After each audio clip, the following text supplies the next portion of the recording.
Episode 214. Social media is something that people just feel really lost with.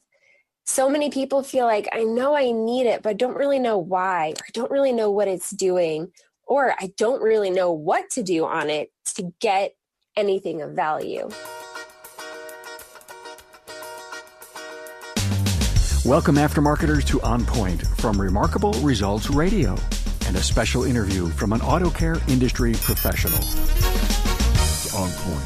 Hi, hey, welcome. Carm Capriotto here, and you're listening to the Aftermarket's premier podcast, Remarkable Results Radio, and to episode 214 with my guest, social media and marketing entrepreneur Carrie-Lynn Rodenberg. I hope you've made the podcast one of your fundamental sources of information, training, insights, and strategies. I call it Learn or Affirm. And I got to tell you, I'm privileged each time I get to sit behind the mic and talk to another guest. This episode, it's made possible through the sponsorship of Federal Mogul Motor Parts and Garage Gurus. For serious technical training and support, online, on-site, and on-demand, Garage Gurus is everything you need to know. Find out more at fmgaragegurus.com. Did you know that every episode comes with their own show notes? Additional bio information, links, and key talking points to help you enjoy and improve your takeaways. Now, you can find this week's show notes with Carrie-Lynn Rodenberg at remarkableresults.biz/E214, and you can do that with every episode. Hey, big thank yous to my new Facebook followers, Mike Guerrero, Jay Kuykendall, Dimitri Mechanic Advisor, and Zachary Hampton, and to my new LinkedIn connections, Paul Lowers, Tom Dorsey, Frank Gonzalez, and Kristen Stanek. Hopefully I got those names right. Great to have you on board and engaged with the quality content produced each and every week for you. Have you sunk your mind into the Town Hall webinar yet? This is the weekly webinar with an important and unique subject each week.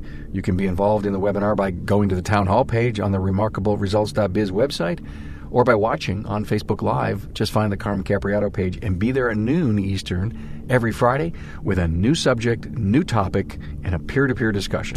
Now meet Carrie-Lynn Rodenberg, who owns Turnkey Marketing, a boutique marketing firm dedicated to the automotive service professional. I met Carrie-Lynn at Vision High Tech Training and Expo, March 2017. I like the approach she takes, and I asked her to come on to talk about social media strategies for the service professional. Carrie-Lynn talked the big four social media platforms, Facebook, Twitter, Instagram, and LinkedIn. She shared marketing strategies, marketing optimization, finding the right audience, customer touch points, how to generate organic content, blogging, and Facebook Live, among so many others.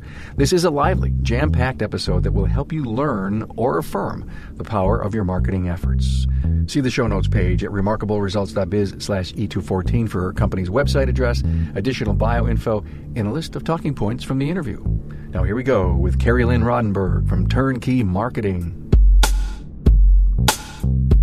A warm welcome to Carrie-Lynn Rodenberg from Turnkey Marketing. Hi, Carrie. Hi, how's it going, Carm? Hey, I am terrific. We met at Vision 2017 in Kansas City, and you weren't too far from where my studio was, and I saw all these lights, and I said, uh-oh, what is it? We have like a TV production studio here. I get attracted to lights, I guess. I'm like a mosquito. And right. I came over and I said hello, and now we're doing a podcast. I don't know how that happened. I know, right? It's amazing. Serendipity. The reason I brought you on is because I was so intrigued with your company and what you're doing. Do you have an automotive background? Yeah, that's a great question. And the answer is no, not before this company.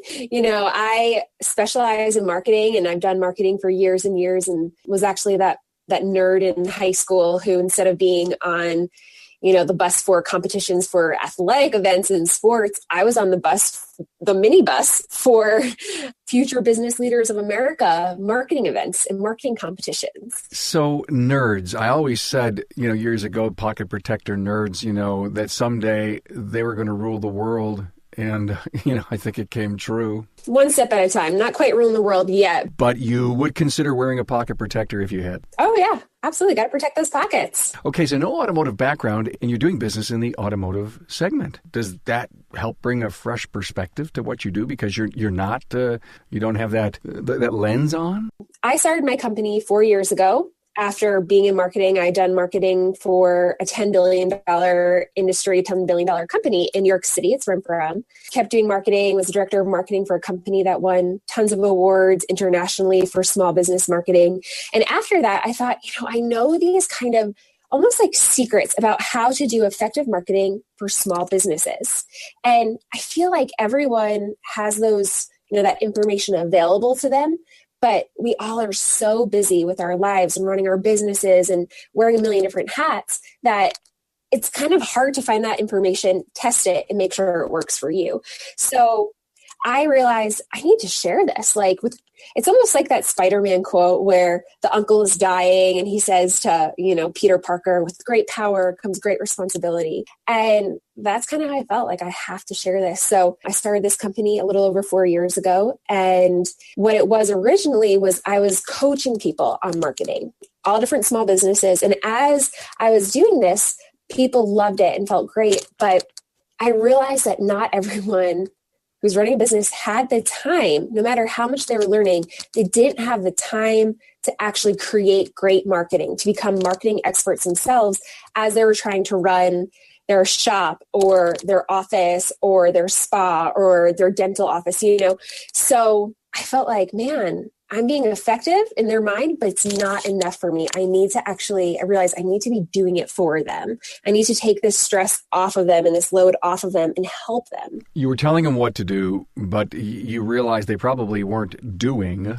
They weren't doers because they didn't know, they didn't have the time, all of the above. Yeah, a lot of it came to the time. It's kind of like when you go to a big class or conference and you learn these great things and then you leave and you have the best intentions, but you just don't get it done sometimes because you have so many different things that you're trying to do at the same time. Yeah, you don't act. Yeah, I think every one of us are guilty of writing down 20 things we need to do, and then life hits you square upside the head.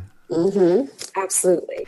And what you're saying is, hey, listen, from a marketing perspective, and all the things that you do from a marketing perspective, let our company do this for you. You're really hiring a marketing department? Exactly. That's exactly what it is. Yeah. We're actually, instead of hiring, having the expense of an employee and paying their benefits and everything, and taking that risk of they might not really know what they're doing or what they're talking about, you're actually hiring a marketing department to come in, do all of your marketing together so that your branding is consistent and it's woven together. Kind of like ping ball. What is that called? Ping ball machine? Yeah. Where it's one ball, like the ball is going and it bounces off one wall and bounces to the next and takes it to the next and takes it to the next until you get to where you want to be. So instead of your marketing just being, boop, here's a little marketing and boop, here's a little marketing, all of your marketing plays off of each other and works together so that your marketing isn't just here and there, it's really optimized so that it's all working and one leads to the other, so that you really get people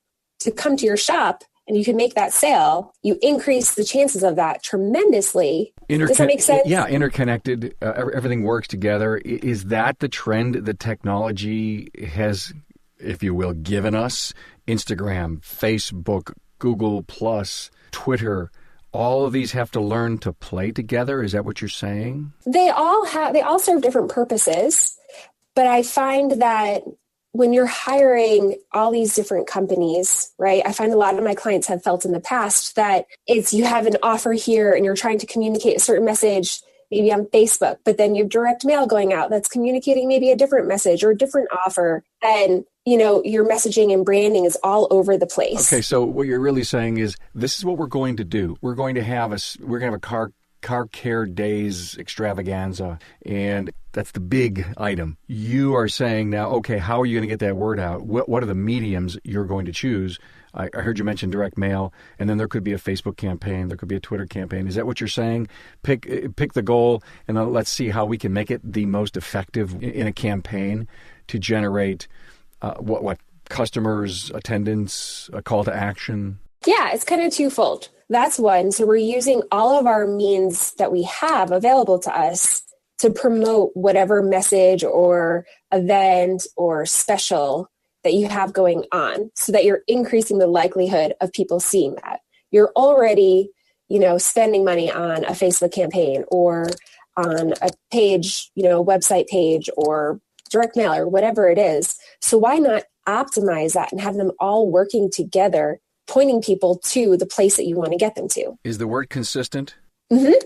So it's consistent. There needs to be a consistency in the message. Exactly. Because otherwise you confuse people with your branding. But the other thing, the really like bigger thing kind of is that you're taking people on a journey. So we as humans, psychology shows us that we like to have 7 to 13 touch points before we actually take action and do something or buy something. There's actually a customer journey, a customer life cycle, if you will. So when a customer is looking for something, like they hear a funny noise with their car and they Google it, maybe they'll see your website pop up and also your Facebook page pop up, right? So maybe they'll go to your website and they have every intention of coming into your shop. But then what happens? Life happens, right? So the phone rings or your baby cries or you have to go make dinner or just, something breaks. You have to go fix it. The dog's barking. And you get up and you leave. And we all have so many things going on in life that you kind of forget where you were. Let's classify that as 2 touch points, okay? For example, you just said, Facebook and the website, life goes on.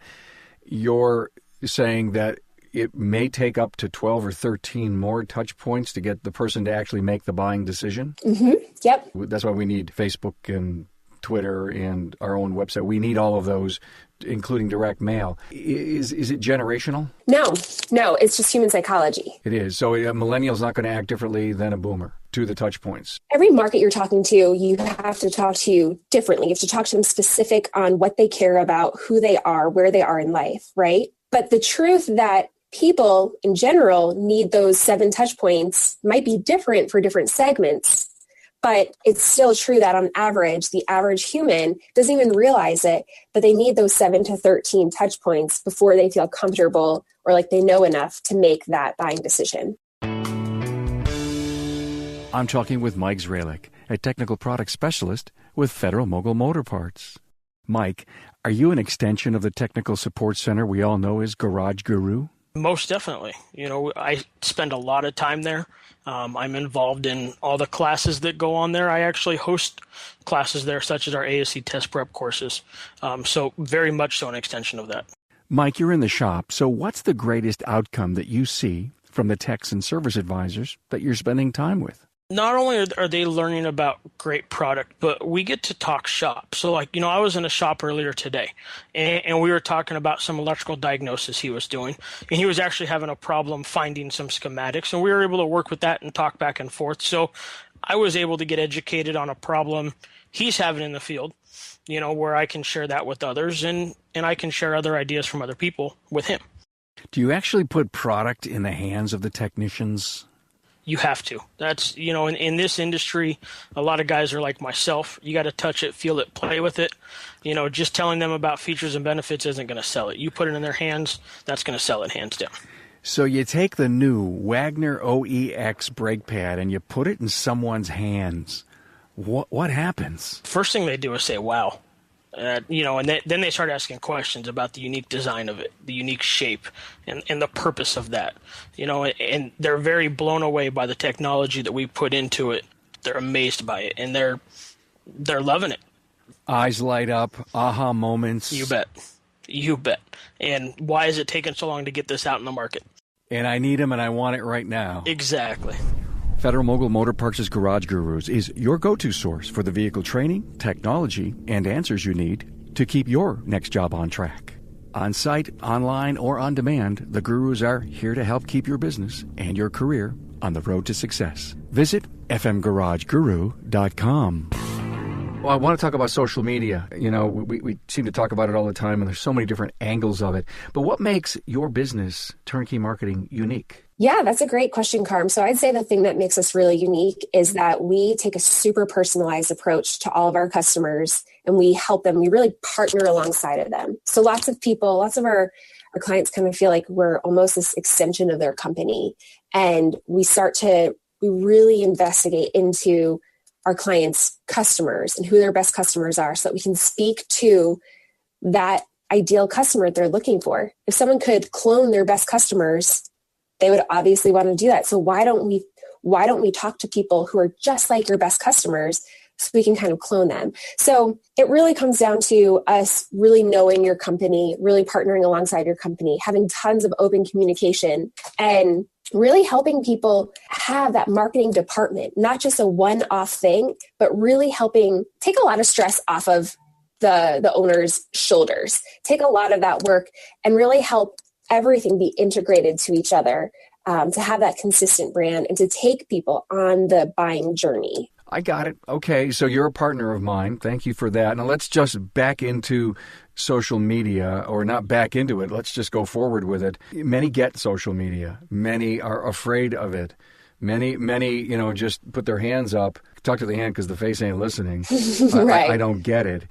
And it's just too tough to measure my ROI. And if you tell me I got to go put pictures of kitty cats and animals and stuff on it, then that's a real terrible waste of my time. Have you heard this before? Oh, yeah, absolutely. Social media is something that people just feel really lost with. So many people feel like, I know I need it, but don't really know why, or I don't really know what it's doing, or I don't really know what to do on it to get anything of value. What's the number one social media platform that if I was a service professional that I should absolutely be working? I'd say absolutely Facebook. And why? So Facebook, so many people are on Facebook. I forget the exact number, but it's something like 72% of adults in America are on Facebook. The average person actually spends about 40 to 55 minutes on average on Facebook every single day.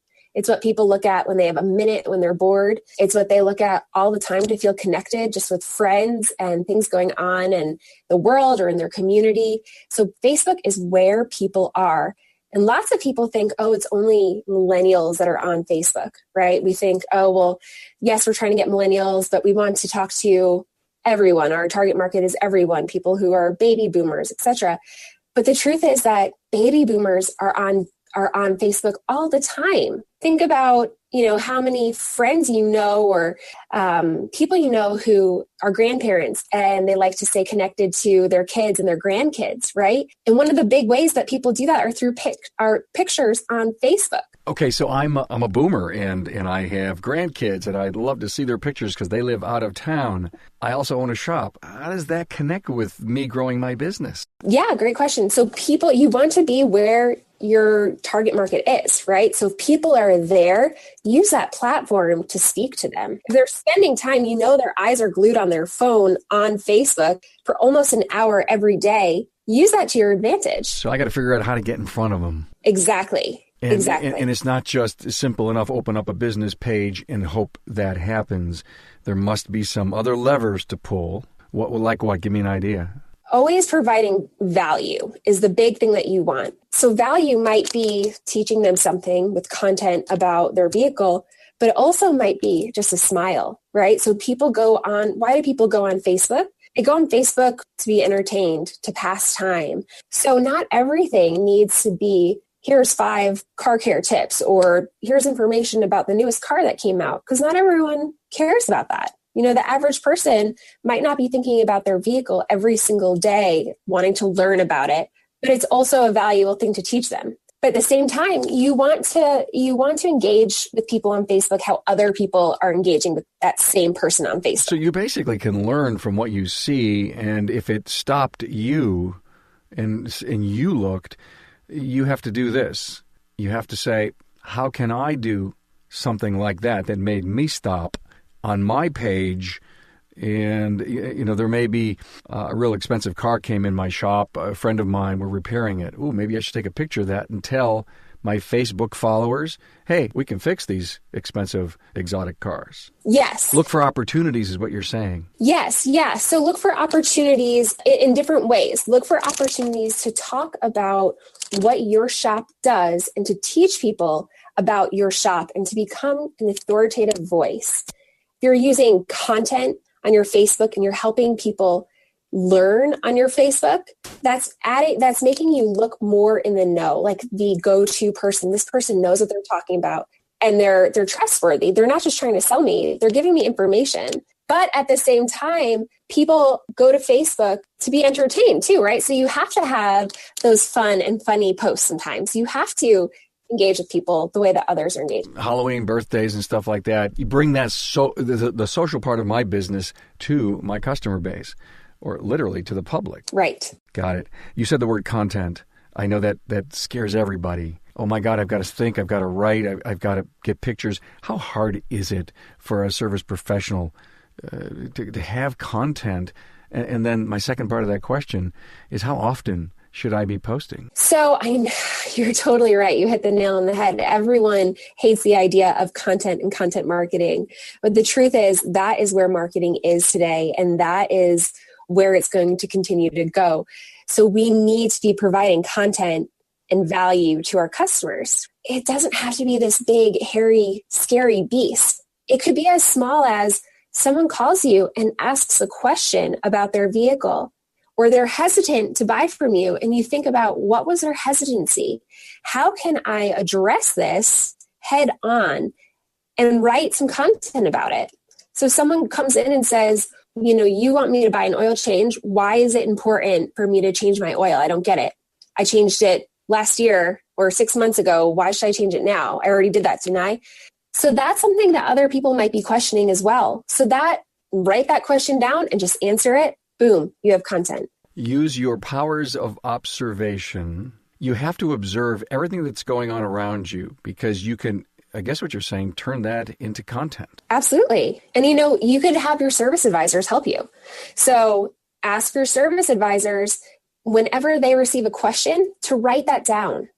So just write it down and then ask them that. So they give you, a piece of paper that says 5 questions on it at the end of the day or the end of the week. I love it. Great idea. Yeah. Then just say, how would you answer that? And you could just write it down, whatever they're saying. Okay. And so I turn it into a post, but you're probably going to tell me this. Don't just post words. Find a picture that will be its companion, right? Absolutely. Or better yet, a video. Words posts don't get the kind of traction that a picture would. And then, of course, video is, I guess, becoming so viral. So you're really going to tell me no post without a picture? Absolutely. If you want your post to be seen or be engaged with, put a picture there. Got to have one. And does it have to be totally positively relevant to what I'm saying? You want it to be relevant. It could just be a picture of you in your shop. It doesn't have to be you changing a car's oil, but you want it to be relevant. Yeah. You don't want to bait and switch someone. You could take a picture of your Keurig sitting in your waiting room, post it, and say, oh, by the way, you can come in for fresh Keurig coffee, but someone asked this question today. Yeah. Yeah, you could. As much as the Keurig machine doesn't relate to the question that the comments I was going to have, it's still all about my place. You want to capture people's attention. So that's not a terrible kind of a hook. They think, oh, Keurig machine, I don't see a picture like that normally. What's that? So you could give them a little information. Hey, did you know that we offer free lattes whenever you come in? Oh, speaking of coming in, as long as you connect it, right? So, speaking of coming in, we had a customer come in today and they asked us this question. Just in case you're wondering the same thing, I'm just going to let you know what the answer is. Okay, I just created a really cool post idea. The Keurig machine. Wow, great. And how many shops have that? All right, video. You and I talk, and you said, by 2020, 80% of all web searches will be video. Does that mean the search result will be video? It means what people are looking at. People want to view videos. So if they search for something, they're way more likely to click on a video that they see than just words. So if I'm comfortable doing posts, picture posts and words, and I'm really rocking, it's easy for me to do video. I probably have a smartphone, attached to my belt all day. If I wasn't doing social at all, you're probably scaring the heck out of me knowing I have to do video. What you're saying is video ends up becoming an evolution of picture posts? Yeah, kind of. It was picture originally, right? But now we see video kind of taking over the world. And when it comes to social media and when it comes to just search engine optimization and just your website, video is what is working like crazy. So both, everyone knows that Google has algorithms, right? And there are certain things that really help boost your algorithm and increase the likelihood that you're going to be found by Google on a search engine. But the same is with Facebook. And not a lot of people understand this. Facebook is a very intelligent company, and they too have algorithms, and they weigh heavily video and people's responses to video. So if people are watching it, how long they're watching it, how engaged people are. So the more you do the things that, both Google and Facebook like, the higher the algorithm will be. So even if it was a 30-second video, 45-second video that I took and then I posted, I may get more exposure from Facebook because they're actually preferring video when they show their, just because you put out a post doesn't mean that everyone's going to see it, right? Mm-hmm, mm-hmm. Okay. So listen, I've got so many great podcast alumni that are really incredible marketers, and they do a really great job with Facebook. I follow them. I watch what they do. Some genius guys that are out there. Facebook Live seems to be it for them. Do you agree? Oh, yeah. Facebook Live is huge. And Facebook has said themselves that they weigh that super heavily, Facebook Live. They want people to be on Facebook Live. So right along with the algorithm, it is really good for your Facebook and for that algorithm to have Facebook Live. So Facebook Live is going to get you positioning. How complicated does it need to be? Do I have to have proper lighting? Do I have to have a script? Or do I just do this raw and just get out there? Just get out there. I say done is better than perfect, right? So you don't have to be perfect on video, but there are times that you want to have really professional video, maybe on your website, maybe on a Facebook advertisement.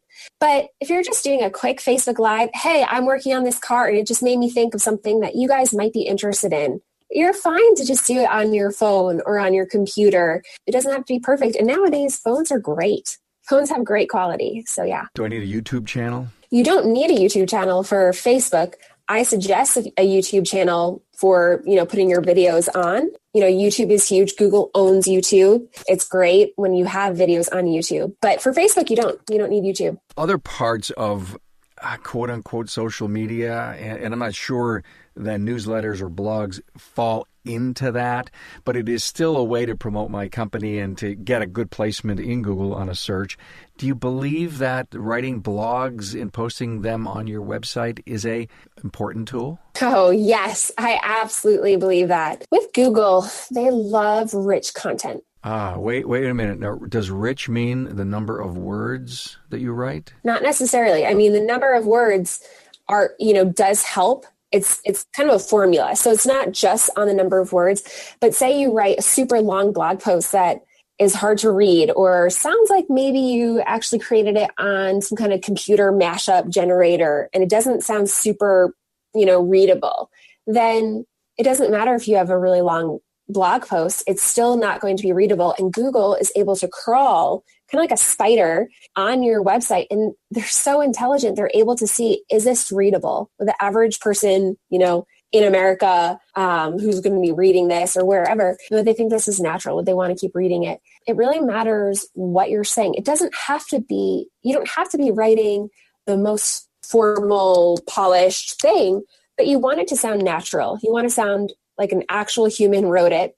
It has to be original and it has to be informative. It has to be something that people would actually want to read. Carrie-Lynn, I'm a 10-year service professional. I'm running a great business. I've kind of been staying away from social media. Would you be recommending Facebook as something I should do? Yeah, well, I would ask you a few questions first. I would ask you about where your shop is located, what your customers are like, your best customers, who you're trying to go after, just to make sure it's a right fit. But say you're a shop that's, in suburbia, and you're going after, you want to attract more women, more moms, people who are busy and just want to come in and they trust you and they want to give you the keys and say, okay, I trust you. Here are my keys. Call me after you figure out what we need to do, but I'm probably going to do it. If you're that kind of shop, just in like a normal suburban city kind of area, yeah. You have a big resounding yes to that with qualifications. What about Twitter? Right now, it hasn't been huge in the auto industry. I think it's something that's growing, and I think it's important because, for SEO, it's important. It's important to be present on that, but I wouldn't prioritize it. If you're doing triage and you only have time or money to do a certain amount of things. Yeah. Instagram. I love Instagram, but I've seen it be very hard for shops. I think if you could be taking really great pictures and giving good information, it would have to be very personalized. So that's something that's harder for a marketing company to do for you, because you really have to be taking real pictures in your shop all the time, being there and commenting. So if you can do Instagram, I think it would be huge. Got it. How about LinkedIn? LinkedIn it's good. It's another one of those things that I wouldn't necessarily write off, but I wouldn't put it at the top of your list for the most important things to do.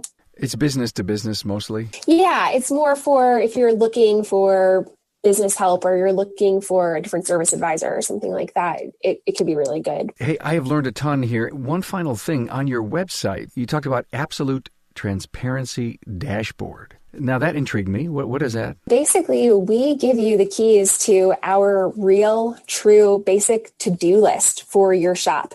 So you can see in real time when we're getting things done for your shop.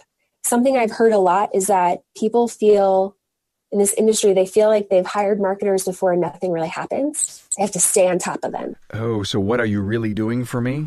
Instead of you having to come chase me down and say, have you done this? Are you doing this? Are you doing X, Y, and Z? You can see me interacting with my staff saying, can you get this done now? Or asking a question or whatever. And you can see the deadlines. You can see what percentage we are done on that particular thing. You can see if we're past due when it's supposed to be done. You can see if it's done. You know, at least I know what it is that you're doing for me and when it gets done.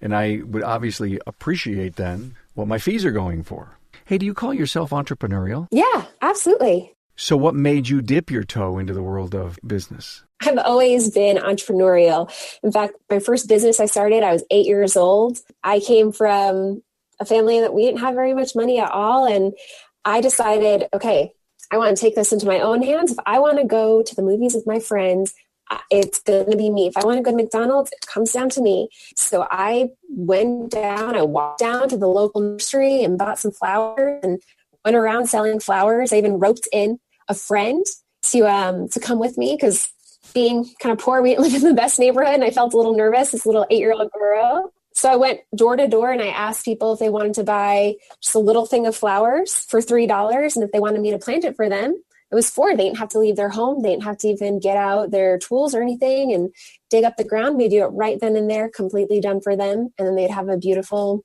little garden. I see a novel being written, and in the first chapter, you're going to tell your flower story. Uh-huh. Hey, what would you do if you knew you couldn't fail? What wouldn't I do if I knew I couldn't fail? I wish I could split myself and do a little of everything. I wish there was more time. Yeah, more time. Yeah, we all need that. There was a song called 8 Days a Week. We need that. Yeah, I love the Beatles. So, what books are on your reading list? I love to read two types of books. I love to read business books and I love to read fiction. One that I really want to read is Start by John Acuff, Ask by Ryan Levesque. I'm always following thought leaders like Gary Vaynerchuk. A lot of business books. I always love to be reading and brushing up on, my skills and knowledge. One book that I really love is Good to Great. That'd be a really great one that I'd recommend about getting the right people in your company and setting a culture that would really set you apart and really focusing on ethics and personality fit. Because if you have the right person, you can teach them. You can teach them things, but it's about getting those right people who really care. Well, I have to tell you, I appreciate, really do, you coming on. I'm glad I bumped into you at Vision 2017. It sounds like you have taken your passion, Carrie-Lynn, and really focused it into the automotive aftermarket. It's great and it's refreshing to see, and I wish you all kinds of luck. Now, any last parting words of wisdom that you live by that you'd love to share?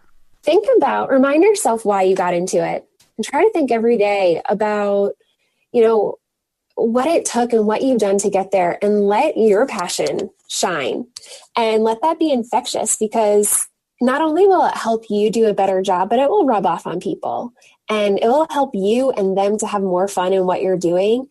It only can help you succeed more, and it can only help you just bring more joy. And just remind yourself, man, I've done all this and I've come this way and I can keep going. So when those moments get hard or car count gets low or you're slow, remember why you're in it, and remember, how much of an effect you have on people. Because if I didn't have my vehicle, man, there's so much in life I couldn't do. So what you're doing is so important. You're not just fixing cars. You're allowing people to have a life. You're allowing them to drive to Disney World with their family. You're allowing them to go to their best friend's house or go to church on Sunday mornings or go and make money for their family by going to work. So what you're doing is so important and so valuable. So whatever you're doing, just remember that what you do matters. Good work matters, and keep it up. Excellent perspective. Thank you so much for being on the show with us. You're so welcome. Thanks so much for having me, Carm. Hey, Aftermarketers, thanks for joining Carrie-Lynn Rodenberg from Turnkey Marketing for her views and expertise on marketing, especially the social media giants. For an in-depth episode experience, don't miss Carrie-Lynn's show notes page. Find them at remarkableresults.biz/E214. Hey, do you have an idea for a guest on the show, a topic for the town hall webinar, or just a comment on the show? Well, get with me via email at carm@remarkableresults.biz or head over to the contact page on the website. Love to hear from you. Hey, thanks so much for being part of the premier automotive aftermarket podcast. I would love it if you told a friend. Don't keep this resource a secret. Now, my mission is to bring this content to every player in the industry. Organically, the only way that works is to have you share the podcast within your network. Remember, a rising tide lifts all boats, and that's exactly what we all need to do.